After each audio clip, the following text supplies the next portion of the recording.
One of the main keys to being able to schedule with a student within the system is going to be setting your availability. From your homepage, if you navigate over to the third tab that says My Availability, you'll be able to go here to get that set up. Please note that any availability in the past or in the future that doesn't include today's date will show up in red.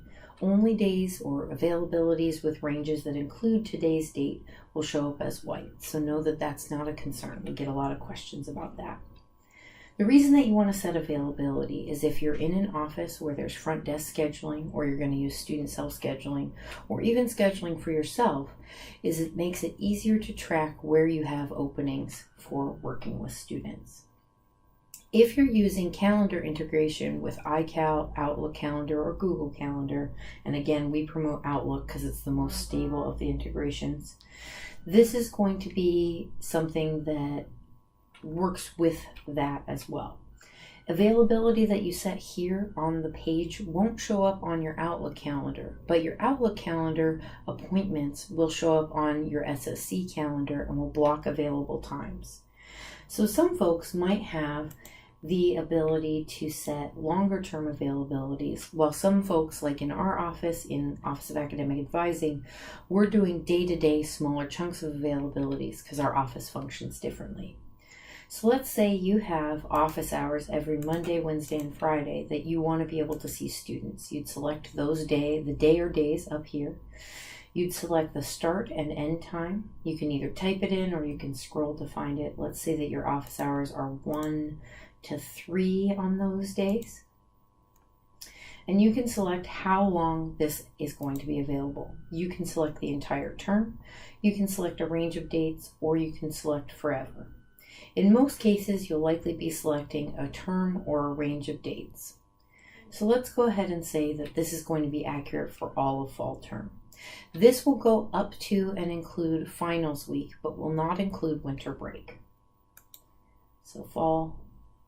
Then you have to choose what type of availability this is. If you want it to be able to show to students for self-scheduling and to front desks and yourself, you would click Appointments.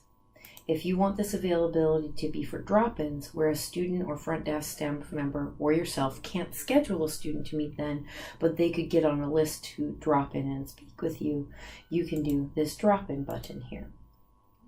If you're setting up a specific campaign for advising, which we'll talk about in another training, you would use this Campaigns button.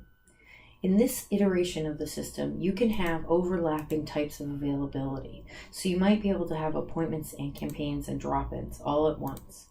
In most cases, many of our advising staff and other staff on campus are going to be using the appointments or drop-ins most often. In this case, we're going to do appointments.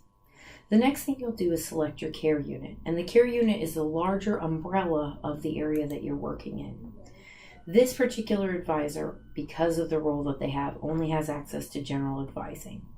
If you work in another unit, you might see something like athletics or financial aid or residence life, and you'll pick the unit that applies to you. Once you select the care unit, you'll select a location among those.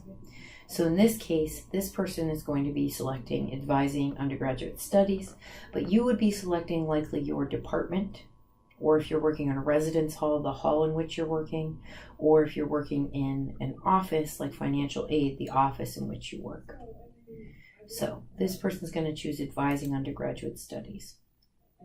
The next thing you'll need to do is select services. The services that you select is going to be determined by your office department and should be consulted upon with the SSC development team, because if you want to do student self-scheduling or front desk scheduling, the service or services that you're going to select may look different. So that's going to be something that you'll set up as you get your unit set up in the SSE system. If you're not the person that's setting that up, be sure to check in with whoever is orchestrating that for your area and find out what service or services you should be using. There's going to be a whole host of options and different things linked to different areas of student scheduling, front desk scheduling, or your ability to schedule. In this case, I'm going to call this OAA availability, which is an internal scheduler. You can then include special instructions for the student. This will show up in an email that the student receives, as well as a reminder email, any student that schedules in these Monday, Wednesday, Friday, 1 to 3 o'clock. So this isn't specific to a particular student. There's a way to do specific student comments elsewhere. This would be something like in our office, I will often put, please check in for your appointment 5 minutes in advance at the front desk. You might say where your office is located. So if you had picked, instead of this, where the location is listed as 101 Oregon Hall, let's say you picked Clark Honors College, you would need to indicate where you're located in those instructions to the student. So you would say the building and the room, things like that. And then if you'd like to have a meeting be set for multiple students, you can change, if you'd like to do group advising, you can up the number. In most cases, you'll probably leave this just at 1. Again, note that these special instructions are viewable by the student, so make sure that there's something applicable to anyone who might schedule during this time. And we're going to just select, again, that OAA, actually, Academic Advising at the Clark Honors College. So I'm going to click Save here. As you can see, because that includes today's date, because we're in fall term now, that's showing up in white. You can edit any inactive or active availabilities that you've set.